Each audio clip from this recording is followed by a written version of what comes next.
Hello Internet, my name is Lave and I watched Black Panther, the latest addition to the Marvel Cinematic Universe. This one is directed by Ryan Coogler, who previously directed Fruitvale Station and Creed. He's a character-driven storyteller, so I was very interested to see what he could bring to the MCU. Their latest is set after the events of Civil War and picks up with T'Challa as he's returning to Wakanda to take up his role as king, whilst also doing his duty as his superhero alter ego, Black Panther, when a new enemy rises and threatens his crown and indeed the rest of the world. So I love Black Panther's revenge-fueled introduction in Civil War. He was arguably the best new addition to the superhero roster, alongside Spider-Man, whose origin I'm familiar with, but I'm not so familiar with Black Panther, so I was keen to find out how they were going to tell his origin while telling an interesting standalone superhero movie, whilst also tying it into the MCU, which is what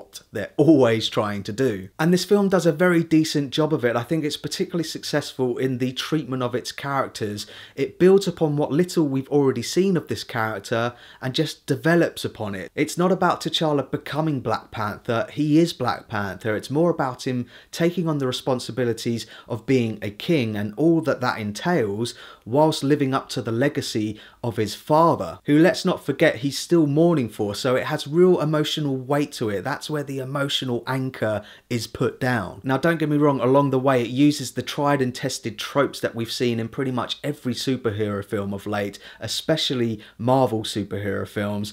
We've got the narrated animated sequences which basically tell you the origin of vibranium and how he's so strong and why he's so fast, and it even uses flashbacks, but thankfully it uses younger actors portraying the younger characters, which is nice. But unlike films, say, like Guardians of the Galaxy Volume 2 or Thor Ragnarok, which did the same thing, particularly with Hela's introduction, where you got the same animated backstory which basically just told you she's a baddie because she's a baddie, Black Panther sets itself apart because it uses these story devices to really develop and flesh out its characters. None more so than Michael B. Jordan's Eric Killmonger, who is a well-rounded, three-dimensional, relatable antagonist with understandable motivations, which gives us an insight as to what T'Challa might have become had he gone through with killing Zemo at the end of Civil War. I thought that was really interesting, but yeah, a very compelling villain for once in Marvel, and a compelling performance from Michael B. Jordan. He's awesome. The only thing I will say about his character is that I pretty much figured out straight away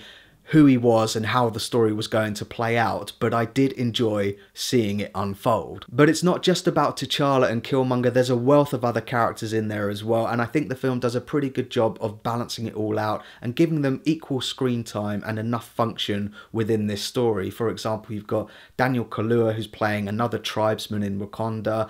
You've got Lupita Nyong'o, who's playing a love interest to T'Challa. What's interesting is that both of these characters are pulling at his moral compass in different directions. Danai Gurira turns up as a badass, kick-ass Wakandan warrior. She's just as kick-ass as Michonne in The Walking Dead, if you recognise her from that. Martin Freeman is back as the CIA agent. I don't know, this might be a personal thing, but I'm so used to seeing him talk with an English accent. I just don't buy his American accent. Andy Serkis is also back as Ulysses Claw. He's mad, chaotic. He gives a funny but also frightening performance. Do you know what Wakanda is? It's El Dorado. Letitia Wright plays T'Challa's sister. She's this Q-like character who gives him all of his gadgets. She's not the only James Bond reference in there as well. I swear to God, there is a set piece which has been ripped directly from Skyfall.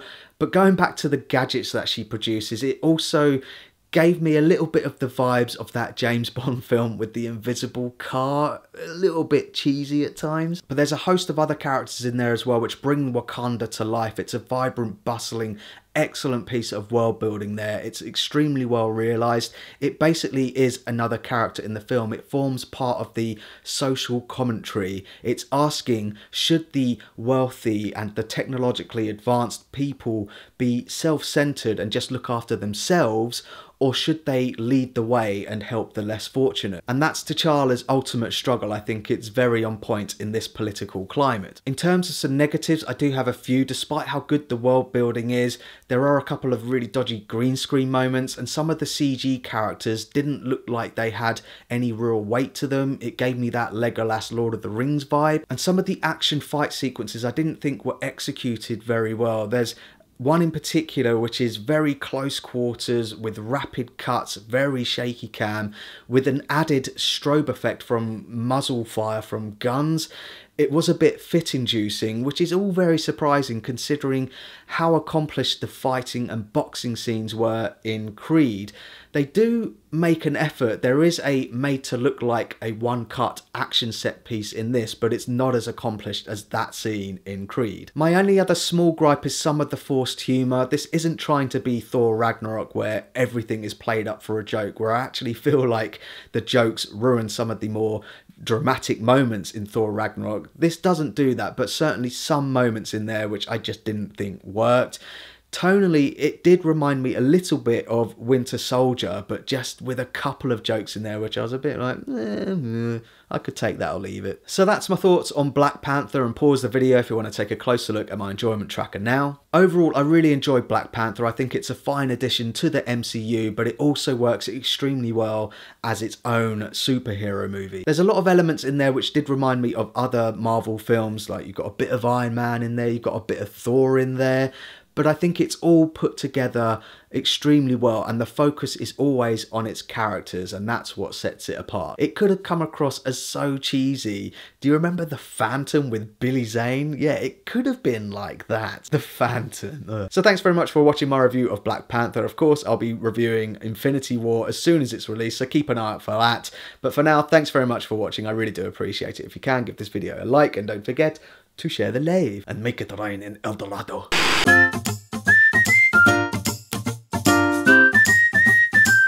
Subscribe.